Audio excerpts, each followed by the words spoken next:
Alisi and Lenny talking about second declension nouns. We introduce you to the first type, the basic type of first declension nouns, nouns of the techne type, and then in class today we talked about the dōra variant. Okay, now we're going to talk about the second type of a second class of nouns, also very big in Greek. There are only 3 altogether. So, you're going to learn a lot of nouns in the next couple of lessons. The third declension is you're going to learn later on, but first and second declension nouns are already a huge number of nouns in Greek, yep. And again, we teach you with a so-called paradigm method. That's P-A-R-A-D-I-G-M, a nice Greek word that means example. So you learn one noun, you learn a bazillion nouns, okay? And on the blackboard, Blasi's written, the first one is masculine, logos. You might want to put an M over it for masculine. And the second one is neuter. Okay, if you have this concept of neuter, masculine, I think in feminine we understand neuter means neither one or the other. Originally, actually, in Indo-European, and this is important for what we're going to see, in Indo-European, the language from which Greek is a descendant, there was no masculine and feminine distinction. The basic distinction was between animate and inanimate. So that's why we're going to see some funny things about masculine and feminine in Greek. And the first example is this class of nouns. Most of them are either masculine, like logos, the genitive is logu, or neuter, like dōrон, whose genitive is the same, dōru, as logu. Okay, notice that the neuter noun has an N ending, the nominative, and the accusative, okay? Whereas the masculine has an S ending in the nominative and the N ending only in the accusative, right? So these are parts of the gender distinction, but we'll talk more about those details in a second.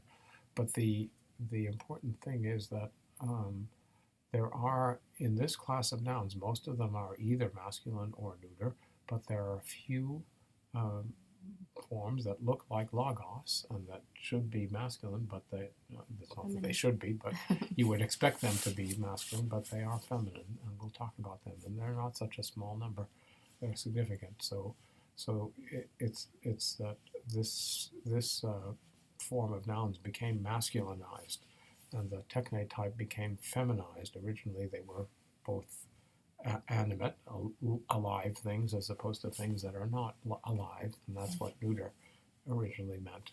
Okay, so these things have become grammaticalized, and the gender distinction's gotten watered down, and all kinds of things like that have happened. But so the picture is slightly more complicated, but you can generally work in Greek with the notion that if it's a first declension noun of the techne type, it's feminine. That's secure. There are no masculines of the techne type. Most nouns of the logos type are masculine, with some exceptions, and all nouns of the dōron type are neuter. Okay? Right. So if we look at the endings of logos, okay, I think this is let's again think about the distinction we made between direct and indirect cases. If you look at the nominative and the accusative, logos and logon, the ending is os in the nominative and on in the accusative. That is, you got a short vowel, right? If you look at the genitive and the dative, the endings are u and oi. Okay, I'm pronouncing the I just to be chromatic or flamboyant. We don't pronounce that iota, but you've got a diphthong, one a long and one a short diphthong. So you can see that there's a contrast going on in between the two, between the nominative and the accusative, and the genitive and the dative. Okay, they're distinct, but also between those with short vowel endings and those with diphthong endings, right? So there's a structural feature that's part of the system that we're talking about. Notice that this is our first noun, logos, that has a different vocative from the nominative, okay? And that's log e, that e there. What you're seeing here is an alternation in endings between the O vowel, which you see in all the forms of logos and of dōron, and is this really typical of this gender, just like the alpha or the eta typifies the first declension, okay? But you have an alternation here with an epsilon, and the alternation between E and O is a very old feature of Indo-European languages. We have it in, you can see it as a derivational category in English in words like get as against got, okay? And there are a slew more of them, and we'll see more about how that works in Greek. So the E may look unexpected, and it certainly is distinctive, but we're going to see that this is our only in the singular do you have a different vocative from the nominative. What's happened is that the nominative and the vocative are generally coalesced in Greek, but this is the only one that we now have that's different. We'll learn one word that does something even weird with the accent in the vocative because it's such a weird form, right? Vocative is just like the idea, okay, when you're addressing something.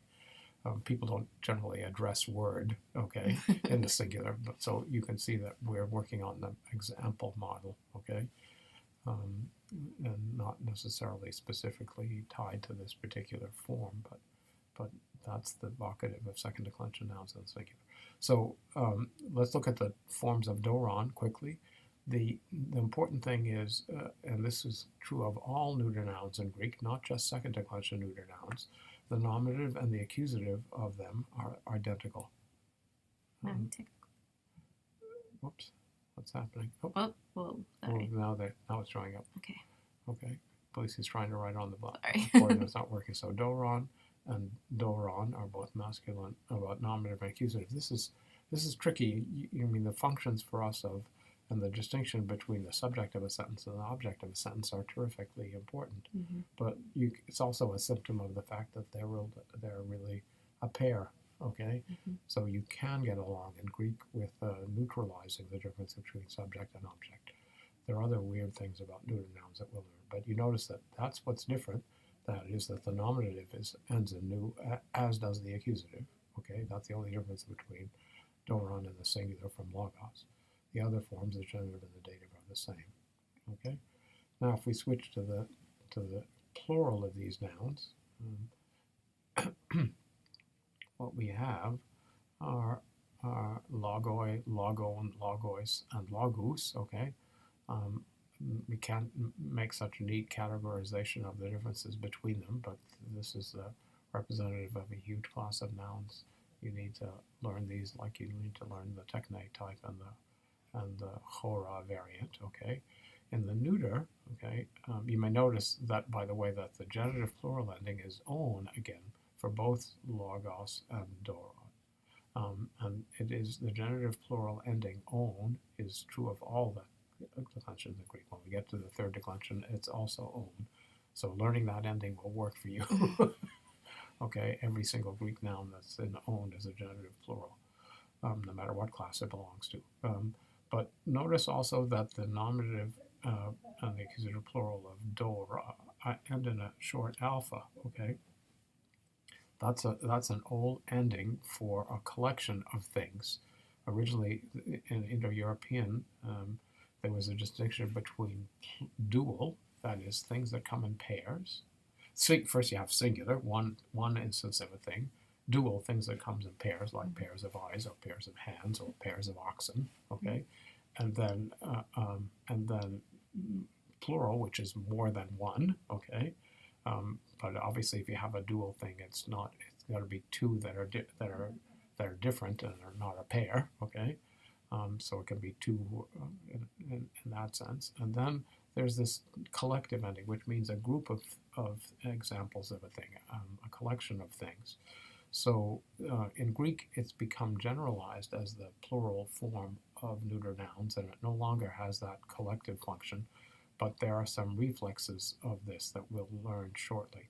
There are some old characteristics of it. For example, if a neuter plural noun is the subject of a sentence, like dōra, the verb is singular, and it's because originally it goes back to the notion of being a collection of gifts instead of many examples of a gift. Okay, a single collection consisting of many things. So it's a good thing to know. Those of you who know Latin, in Greek there are a couple of examples of this too. You sometimes have second declension nouns that have both a plural and a collective ending. Like there's in Latin the word for place, locus, has a plural loci, that means just a random bunch of places. and loca with this alpha ending, and it means a region, a collection of places. Okay, so anyhow, those are cool things to know. We want to teach you one last thing about the accent of these words, but maybe we'll do that in class tomorrow.